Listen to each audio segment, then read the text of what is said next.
Hi. My name's Mark, and welcome to the For a Lifetime podcast. What it means to be a Christian can look very different from person to person. Here at the For a Lifetime podcast, we discuss what it means to live passionately with Jesus for a lifetime. Jesus calls us to lifelong discipleship, and life with Jesus is like no other. We are shaped by what we see and hear from others, and I hope the unique experiences and perspective that God has richly blessed me with will inspire and enrich your life as we strive together to passionately follow Jesus for a lifetime. Today, I want to talk about one of the reasons that it's hard to passionately live with Jesus for a lifetime. Life is hard, and when we are hit with disappointments, we can easily lose the vibrancy of faith that we once had. I have some dear Iranian brothers and sisters in Christ who have experienced a lot of disappointments, and I am in awe of how they keep their vibrancy of faith in Jesus. Here is their story. I feel like I should give some background. During my time in Turkey, I had two different experiences interacting with Iranian refugees. My first experience made me want to never interact with Iranian refugees again. At first, it was a great experience. I saw them almost every day. They became my friends. I learned Turkish from them. I learned how to play the guitar from an Iranian brother. My first ministry experiences in Turkey were with Iranian refugees. But when each of them migrated to the U.S. or Canada, I was heartbroken by the fact that every one of them were pretending to be Christians just for the sake of immigrating. I felt betrayed by them. But it's hard to blame them for doing some of the things that they did because they were just looking for a better life outside of Iran. I haven't experienced what it was like for them to live in Iran, but I know it had to be pretty bad considering all they did to get out. After this first experience, I didn't want to get involved with Iranians again, but God had a different plan for me. My family and I were living in a Black Sea town where we were the only Christians in the whole province. Actually, we were the only Christians in the 4 surrounding provinces as well. After 5 years of feeling so isolated, I was introduced to a family of Iranian refugees that were placed in the capital city of our province.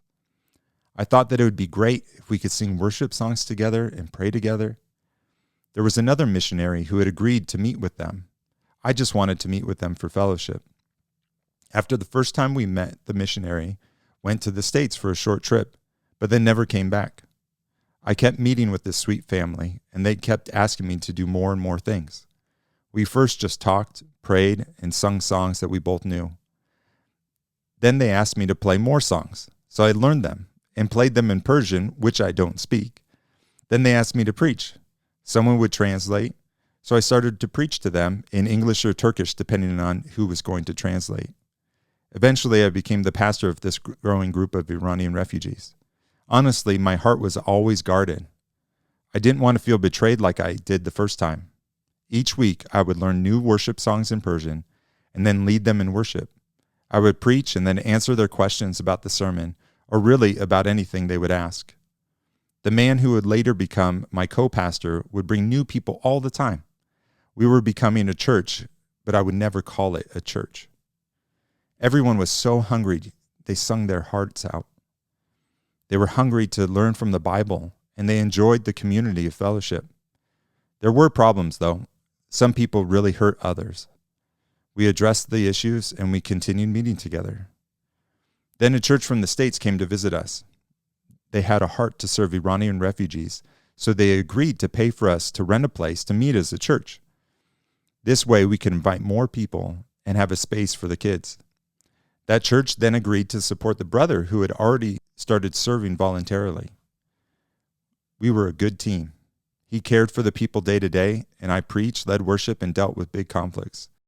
During this whole time, while God was establishing a church in this city using Iranian refugees and my family, there was an underlying reality that if the opportunity presented itself, each of these refugees would leave to go to Europe, the States, Canada, or Australia.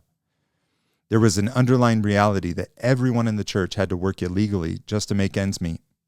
There was an underlying reality that at any moment the government could deport these dear brothers and sisters back to Iran if they wanted to. People in the church had health problems. There was family conflict, and everyone was in need. It was tense, which is why it was so sweet that we were able to sing praises to God together. I really missed this church when we moved back to Arizona. We stayed in contact. They would send me videos of them practicing worship songs. This made me angry and proud because when I was there, I tried to teach them to play the guitar and to lead worship, but they would never practice. Now they are.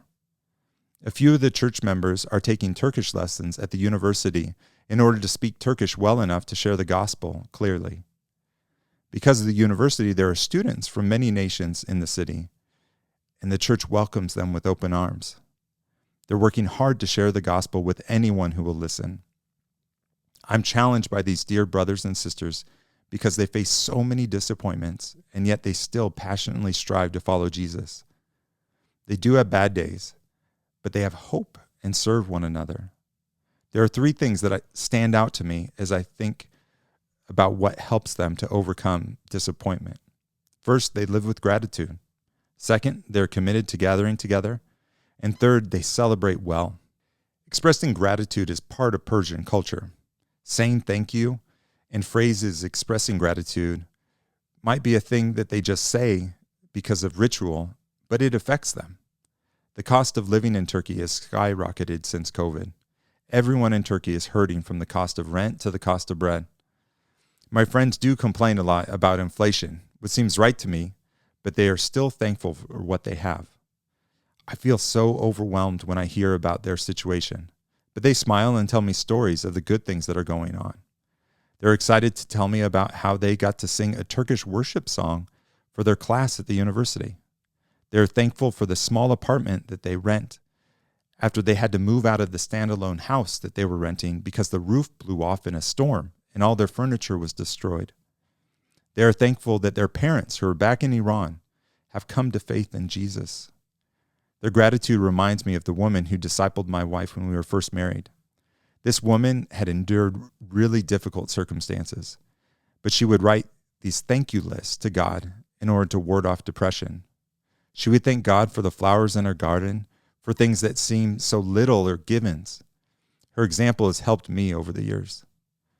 My Iranian friends also continue to gather with one another, even though they have experienced so much disappointment from relationships. Iranians have so much more social culture than our individualistic American culture. Biblically, we're told to not give up on gathering together, and they do it. It is only in relationship that we are able to love and be loved, but it's risky. We continue to take the risk because it's what God is inviting us into. It is a step of faith to continue to gather together. Our hope shouldn't be in people, because people will let us down. Our hope needs to be in God, who will show up in our relationships. We keep gathering together because we have faith that God is blessing us and that He will use us as a blessing to others. The third thing is that they celebrate so well. Celebrating well is what helps them to overcome disappointment. They know how to throw a party. They decorate. They have special cakes made. For Christmas, they have a huge celebration where half the people are non-Christians and they give them gifts. They have holidays that are uniquely Persian that I still don't understand. When we would celebrate Easter and Christmas, we would have a service, and then afterwards, I'd leave, and then they'd have a huge dance party. They love to dance. There was even this brother who would freestyle rap. It was so funny and fun. These parties are like a protest to the difficulties and unknowns of everyday life. They are choosing to rejoice even when they may be deported tomorrow. They celebrate one another's birthday even though they may be placed in different countries in the future. I've been blessed getting to celebrate with these dear brothers and sisters, and I want to party like they do. Disappointments can keep us from vibrant faith in Jesus.